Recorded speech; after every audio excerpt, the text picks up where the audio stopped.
Break के बाद आपका एक बार फिर स्वागत है।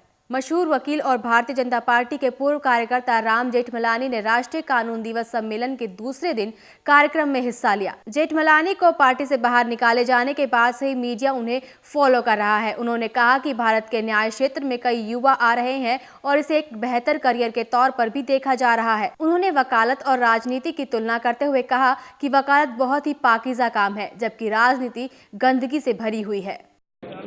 The profession of a teacher of law. And what Where? Politics, sir? Dirty politics. अब बात पाकिस्तान की। आतंकवाद को कुचलने के लिए बेतुका सुझाव देते हुए एक पूर्व ब्रिटिश लेबर रक्षा मंत्री ने पाकिस्तान और अफगानिस्तान के बीच अलंघ्य अवरोधक खड़ी करने के लिए पाकिस्तान और अफगानिस्तान सीमा पर न्यूट्रॉन बम गिराने की बात कही है। हाउस ऑफ लॉर्ड्स में जॉन गिलबर्ट ने कहा कि सीमा पर लोग जहां समस्या पैदा कर रहे हैं, वहां रुकावट खड़ी करने के लिए ब्रिटेन विकर्ण आयुध का इस्तेमाल कर सकता है। उन्होंने कहा, आप कह सकते हैं कि अव्यावहारिक है, लेकिन अफगानिस्तान और पाकिस्तान सीमा पर पर्वतीय क्षेत्र में कोई नहीं रहता, बस कुछ बकरियां एवं उन्हें पालन करने वाले चंद लोग रहते हैं। उन्होंने कहा, यदि आप उनसे कहेंगे कि कुछ ARB आयुध वहां गिराए जाने वाले हैं और ये उनके लिए बहुत ही मुश्किल भरा स्थान होगा, तो वो वहां से चले जाएंगे। गिलबर्ट ने कहा, आप इन सीमाओं को एक दूसरी ओर से घुसपैठ से बचाने की समस्या से काफी कम कर लेंगे। सरकार की ओर से जिम वॉलेस ने कहा कि गठबंधन गिलबर्ट ने असंयमित विचारों से इत्तेफाक नहीं रखता। गिलबर्ट 1990 के दशक के उत्तरार्ध में टोनी ब्लेयर सरकार में रक्षा मंत्री थे। अब बात भारतीय मूल के कारोबारी लक्ष्मी मित्तल पर दिए बयान की। एक तरफ जहां यूरोपियन देश अपने यहां निवेशकों को बुलाने के लिए तरह तरह की पॉलिसी अपना रहे हैं, तो वहीं दूसरी ओर फ्रांस सरकार लक्ष्मी मित्तल को देश से बाहर करना चाहती है। दिग्गज कारोबारी और स्टील किंग मित्तल भारतीय मूल के उद्योगपति है। मित्तल पर आरोप है कि उन्होंने अपने उद्योग को मुनाफा पहुंचाने के लिए सरकार से झूठ बोला है। इसके बाद उन्हें देश से बाहर निकालने की मांग तेज हो गई है। फ्रांस के एक सोशलिस्ट मंत्री ने यहां तक कह डाला कि मित्तल को लात मारकर देश से बाहर निकाला जाए। मामले को लेकर मित्तल ने फ्रांस के राष्ट्रपति फ्रांसवा होलांद से मुलाकात की। इस दौरान उन्होंने फ्रांस में आर्सेलर मित्तल समूह के भविष्य के प्रति पैदा हुई चुनौतियों को लेकर बातचीत की। हालांकि फ्रांसीसी राष्ट्रपति ने अभी तक इस मुद्दे पर सार्वजनिक रूप से कुछ नहीं कहा है। फ्रांस सरकार में औद्योगिक मामलों के मंत्री अर्नोल्ड मोंटेबर्ग किसी भी लक्ष्य मित्तल को देश से बाहर निकालने पर तुले हुए हैं। वहीं मित्तल ने लॉरेन के फ्लोरेंस में चलने वाले अपने दोनों संयंत्रों को भी बंद करने की घोषणा कर दी है। मित्तल के इस कदम से वहां के 629 लोग बेरोजगार हो जाएंगे। मित्तल के मुताबिक दोनों संयंत्रों को बंद करने के पीछे का कारण उन संयंत्रों में हो रहा घाटा है। ऐसे में इन्हें बेचने का फैसला लिया गया है। इस बयान के बाद फ्रांस सरकार और मित्तल के बीच दूरियां बढ़ गई हैं। अब बात विदेश मंत्री सलमान खुर्शीद की। विदेश मंत्री सलमान खुर्शीद ने कहा कि मालदीव की सरकार ने माले में नए हवाई अड्डे को विकसित करने का GMR का जो ठेका रद्द किया है, इससे मालदीव की भावी छवि पर असर पड़ेगा। आपको बता दें कि माले में नया हवाई अड्डा बनाने के लिए GMR को तब ठेका मिला था जब वहां मोहम्मद नसीद की सरकार थी, लेकिन सत्ता पलट कर आए मोहम्मद वहीद हसन की सरकार ने GMR का ठेका रद्द कर दिया है। अब बात कांग्रेस की। अगले लोकसभा चुनाव की तैयारियों में जुटी कांग्रेस का मानना है कि कल्याणकारी योजनाओं में सब्सिडी के स्थान पर नकद देने का सरकार का फैसला उसके लिए गेम चेंजर साबित होगा। कांग्रेस के मुताबिक उसका ये फैसला राजनीतिक रूप से क्रांतिकारी कदम है। कांग्रेस मुख्यालय में केंद्रीय वित्त मंत्री P चिदम्बरम ने कहा, ये कदम गेम चेंजर साबित होगा। चिदम्बरम के साथ मौजूद ग्रामीण विकास मंत्री जयराम रमेश ने कहा कि ये राजनीतिक रूप से लिया गया क्रांतिकारी कदम है। ये वो वादा है जो हमने 2009 के चुनावी घोषणा पत्र में शामिल किया था। वाम दलों ने हालांकि सरकार की इस योजना की आलोचना की है। उसने जन वितरण प्रणाली की ओर मजबूत करने की बात कही है। चिदम्बरम ने सरकार के इस कदम का राजनीतिक रूप से प्रेरित होने की खबर का खंडन किया है। उन्होंने कहा, सरकार के इस फैसले का चुनाव से कोई लेना देना नहीं है। उनके मुताबिक इस फैसले से कल्याणकारी योजनाओं के क्रियान्वयन में की खामियां दूर होंगी और सरकार को बचत होगी। अब बात पश्चिम बंगाल की।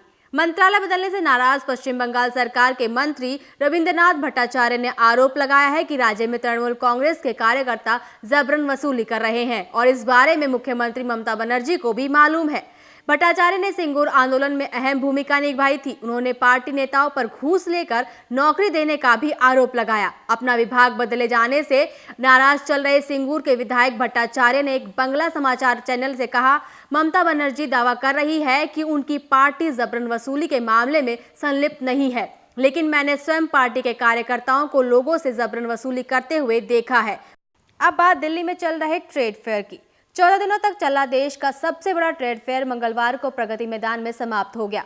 समापन अवसर पर मेले में पहुंची वाणिज्य एवं उद्योग राज्य मंत्री डॉक्टर डी पुंदेरी ने कहा कि जिस तरह से मेले की थीम स्किलिंग इंडिया रखी गई थी, ठीक वैसे ही 21वीं सदी में भी आगे बढ़ने के लिए स्किलिंग की बेहद आवश्यकता है। समापन अवसर पर मेले में पहुंची वाणिज्य एवं उद्योग राज्य मंत्री डॉक्टर डी पुरंदेरी ने कहा कि जिस तरह से मेले की थीम स्किलिंग इंडिया रखी गई है, ठीक वैसे ही 21वीं सदी में भी आगे बढ़ने के लिए स्किलिंग की बेहद आवश्यकता है। इसके लिए प्रधानमंत्री पहले ही अपने इरादे जाहिर कर चुके हैं। इन्होंने उत्कृष्ट पवेलियन के लिए असम को स्वर्ण पदक व केरल को रजत पदक प्रदान किया। इस मौके पर इटपो की सीएमडी रीता मेनन, जीएम दलेल सिंह समेत भारतीय विदेशी भागीदार देशों के प्रतिनिधि मौजूद थे। सुश्री पुरेंद्री ने कहा कि ये फेयर महज एक मेला ही नहीं बल्कि देश दुनिया के भागीदारों को एक ही छत के नीचे आने का मौका देता है। इस बार व्यापार मेले में सूक्ष्म, लघु और मध्यम उद्यमियों के साथ साथ दस्तकारों को भी समान अवसर प्रदान किया गया। उनके उत्पादों को भी यहाँ डिस्प्ले किया गया ताकि वो अभी अपने उत्पाद का निर्यात कर सके। अब बात झारखंड की। झारखंड में विधानसभा के शीत सत्र से पहले सर्वदलीय बैठक बुलाई गई। विधानसभा का सत्र 30 नवंबर से शुरू हो रहा है और ये 4 दिन तक चलेगा। मानव विकास संसाधन मंत्री बैजनाथ सिंह ने बताया कि बैठक में इस बात पर चर्चा की गई है कि सत्र में क्या क्या मुद्दे उठाए जाने हैं। उन्होंने कहा कि मुख्यमंत्री की तरफ से उन्होंने विपक्ष से ये आग्रह किया है कि वो प्रश्नकाल में शांति बनाए रखें ताकि कम समय में ज्यादा काम निपटाया जा सके। मुख्यमंत्री यद्यपि नहीं है, राज्य के मुख्यालय से बाहर है, फिर भी उन्होंने मुझे प्राधिकृत किया था इस बैठक में आने के लिए और मुख्यमंत्री जी के प्रतिनिधि के रूप में मैं इस बैठक में था और सत्र को चलाने को लेकर काफ़ी चर्चा हुई है आपस में और कई विषयों पर सहमति भी बनी है। अब बात उत्तर प्रदेश के बुलंदशहर की। उत्तर प्रदेश के बुलंदशहर में प्रेम विवाह के बाद हॉरर किलिंग के शिकार 29 साल के अब्दुल हकीम की हत्या पर समाजवादी पार्टी के नेता राम आसिर कुशवाहा ने दुख जताया है। उन्होंने कहा कि सरकार इस केस में कड़े कदम उठाने जा रही है और दोषी जल्द ही गिरफ्तार कर लिए जाएंगे। ऑनर किलिंग में अब्दुल की, उसमें आपने देखा है एक तो कल गिरफ्तार हो गया था और आज एक गिरफ्तार हो गया, 2 उसमें गिरफ्तार हो गए हैं और बहुत सख्ती से सरकार कार्रवाई कर रही है। अब बात शरद यादव की बेटी की शादी की। एनडीए संयोजक और जेडीयू अध्यक्ष शरद यादव की बेटी सुभाषिनी यादव की शादी हरियाणा जेडीयू के प्रदेश अध्यक्ष कमलवीर यादव के बेटे से हो रही है। गौरतलब है कि शुक्रवार को लगन टीका की रस्म निभाई गई और उसके बाद से विवाह की बाकी रस्में शुरू हो गई थी और मंगलवार को दिल्ली के 7 तुगलक रोड में बारात पहुंच चुकी है। इस शादी में राष्ट्रपति प्रणब मुखर्जी, प्रधानमंत्री मनमोहन सिंह, कांग्रेस अध्यक्ष सोनिया गांधी, बिहार के मुख्यमंत्री नीतीश कुमार, सुखबीर सिंह बादल समेत भारतीय राजनीति जंगल के कई बड़े नेताओं ने शिरकत की। गौरतलब है कि लालू प्रसाद यादव के बाद दूसरे किसी बड़े नेता की बेटी का विवाह हरियाणा में होने जा रहा है। अब बात मुंबई में हो रहे फैशन शो की। मुंबई में walk for piece fashion show का आयोजन किया गया। ये फैशन शो 26/11 मुंबई हमले की 4थी बरसी पर आयोजित किया गया। इसका मकसद शांति और भाईचारे को बढ़ावा देना था। इसमें बड़े पर्दे, छोटे पर्दे, खेल जगत के सितारों ने हिस्सा लिया। Fashion show walk for piece के दौरान रैंप पर वॉक करती सानिया मिर्जा, अभिनेत्री शहनवाज पद्मश्री जब नीता लूला की डिजाइन की हुई ब्लैक साड़ी में रैंप पर उतरी तो सब उन्हें देखते ही रह गए। Fashion show walk for piece में रैंप पर बॉलीवुड की नामी हस्तियां वॉक करती नजर आई। मेरे साथ इस बुलेटिन में बस इतना ही। देश और दुनिया की तमाम अहम खबरों के लिए देखते रहिए केबीसी न्यूज़। नमस्कार।